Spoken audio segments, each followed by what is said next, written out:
Welcome to an Odds HQ NBA playoff. That's right, playoff. You kidding me? Playoffs? Yes, playoffs. They are starting today, and I'm excited that they are. I think all of you are as well. Looking forward to the NBA playoffs. This is going to be my first of many daily Odds HQ NBA playoff betting preview videos. This one, of course, for Monday, August 17th, as the NBA postseason gets underway. We have 4 series tipping off today, and the other 4 will get underway tomorrow. Let's go to the nightcap here on the first day of the playoffs. It's the Dallas Mavericks taking on the Los Angeles Clippers, game 1 of this Western Conference quarterfinal series. Currently, the LA Clippers, a 6-point favorite here in game 1. The total 229 here in this game between the Mavericks and Clippers.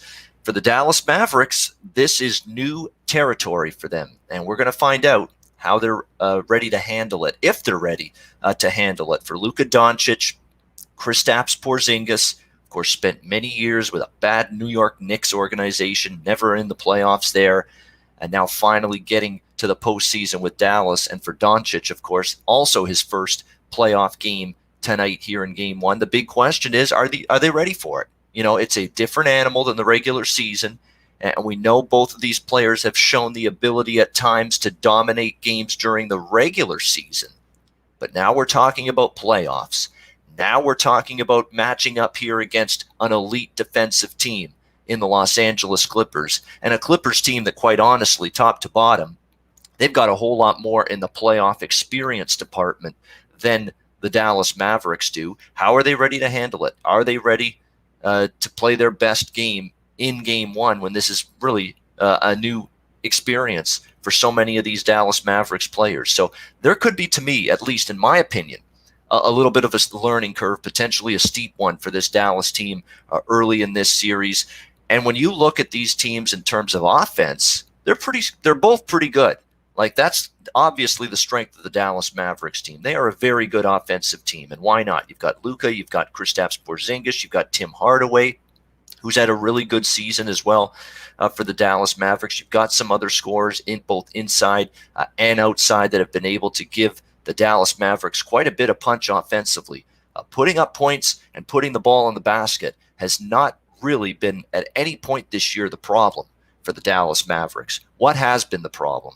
Their defense. And throughout the bubble here, throughout the 8-game regular season here in the Orlando bubble, the Dallas Mavericks' defensive play has been at times borderline atrocious, absolutely non-existent. And that is a major, major concern that I have for them, not only going into game 1 tonight, but going into this series. You've got to be able to step it up at the defensive end of the basketball court if you're going to be a good playoff team. You cannot advance in the postseason in any sport, particularly the NBA, if you're not willing to guard your man and you're not willing to put that commitment in defensively as a team, consistently. And Dallas has been one of those teams that they haven't been able to guard and defend at a high level throughout the season. You compare, these two teams are neck and neck offensively. Top 5 offensive teams, no question. But then you look at defensive efficiency, that's where the discrepancy lies. The LA Clippers are 5th in the NBA in terms of defensive efficiency, and the Dallas Mavericks just 18th in that same category. It's pretty impressive, to be honest with you, that the Dallas Mavericks, in a very tough and rough and tumble conference like the Western Conference, still made the playoffs, despite the fact that they're 18th in the entire league in defensive efficiency. That, again, speaks to how good offensively they are. But boy, they did not really play great defense here in the bubble as well. You see them in so many of their games giving up monstrous points, high percentages to their opponents in terms of shooting. Not good enough, from the Dallas Mavericks defensively. And that is where I really worry for them in this series, matching up with a Kawhi Leonard and Paul George, matching up with a Lou Williams who can come off the bench and just absolutely go berserk scoring when he gets going.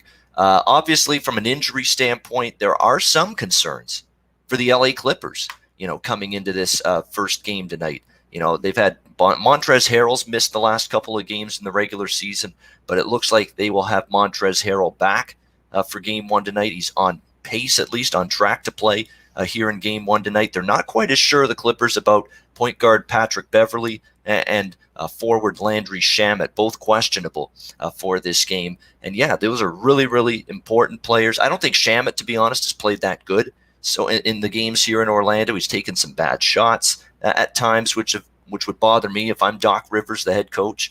And Patrick Beverley, they will absolutely miss his defense. He's one of the best, one of the better, certainly, defensive point guards in the NBA. But the one good thing about the Clippers is they are a team that can withstand injuries because of their quality depth. I mean, you've still got a very, very depth-laden backcourt.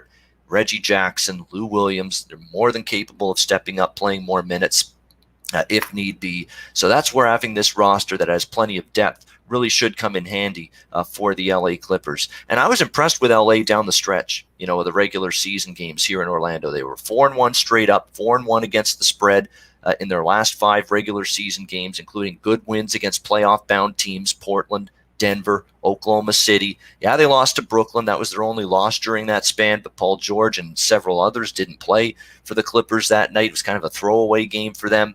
But they played well down the stretch. They really got, tried to get their chemistry going. And this is now going to be finally, we're going to see what this Clippers team could be. Because there were so many times during the regular season where Kawhi Leonard and Paul George just weren't on the floor together. One was injured, the other was injured. Maybe one was rested in a game and the other played, and vice versa. But now they're finally going to be on the court together. And it's worth noting that when Leonard and George were on the floor together in a game for the LA Clippers, they owned a plus 12.1 point differential over their opponents. So that's significant. When they were both on the floor together, Kawhi Leonard and Paul George, the LA Clippers not only won games, but they had the propensity to dominate and win by margin. You look at Dallas, too. I mean, this is one of those teams that, outside of New Orleans, to be honest with you, to be truly honest, outside of New Orleans and maybe Philadelphia, there's not many other teams that played as poorly in the 8 regular season games here in Orlando than Dallas. Dallas was just 2-6 straight up. They were abysmal 1-7 against the spread in their 8 regular season games here in Orlando. Think about that. They played 8 regular season games here in Orlando. They covered 1 point spread during that time. Not very good whatsoever. And the 2 straight up victories Dallas got, Sacramento in overtime, and they had to squeak past the Kings in that game just to win it. And then they beat Milwaukee, which was a good win, but Milwaukee disinterested. Milwaukee kind of disengaged down the stretch their last few games after they had already locked up the number 1 seed in the Eastern Conference. So you've got to take that victory with a grain of salt. To be honest with you, experience edge to the Clippers. Again, they finally got Kawhi and Paul George on the floor together, and they're the much, much, much, much superior team at the defensive end of the basketball court, the LA Clippers. So I think there's a lot going for them in this series. Dallas, to me, I don't think they're ready for playoff success yet. You have to respect Luka Doncic and Kristaps Porzingis in particular. And Doncic, certainly when he gets going, can take over a game. But now he's got to try to do it in the playoffs, not the regular season anymore.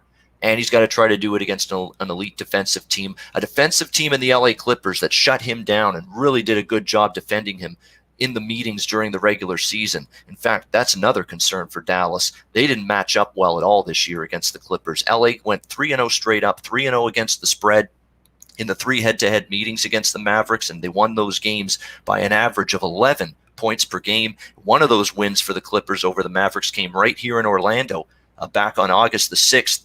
Clippers got a 126-111 victory over the Mavericks. I just think it's baptism by fire tonight for Dallas here in game 1. I think it could be, maybe they take a game or 2 later on in this series. I think the Clippers do win this series, but I don't think it's going to be game 1. I think it's going to be an adjustment period for Dallas to get themselves. Sometimes you just need a wake-up call. When you're a young team like they are, you need to get that first game under your belt and maybe take a beating to realize what the environment you're in. You're in the playoffs now. I just don't think it's a great matchup for the Mavericks. And I think in this first game, with all these players tasting the playoffs for the first time, it's probably going to show a little bit on the court. So I'm going to go ahead and lay the 6 points tonight with the LA Clippers here in game 1. I'm taking the Los Angeles Clippers -6 over the Dallas Mavericks here in game 1. That'll be my odds HQ NBA betting preview video best bet for Monday, August 17th. It's great to have the playoffs here, and a reminder throughout the NBA playoffs, throughout the NHL playoffs, daily MLB, doesn't matter what the sport. Make sure you check out odds.com every day for tremendous sports betting content from so many great and talented bettors and handicappers. And make sure you continue to tune in daily and be subscribed to the Odds HQ YouTube channel for great daily sports betting video content. Thanks for watching, everybody. Enjoy the first day of the NBA playoffs. Good luck with your wagers, and I will be back with you tomorrow on Tuesday for another NBA playoff betting preview video.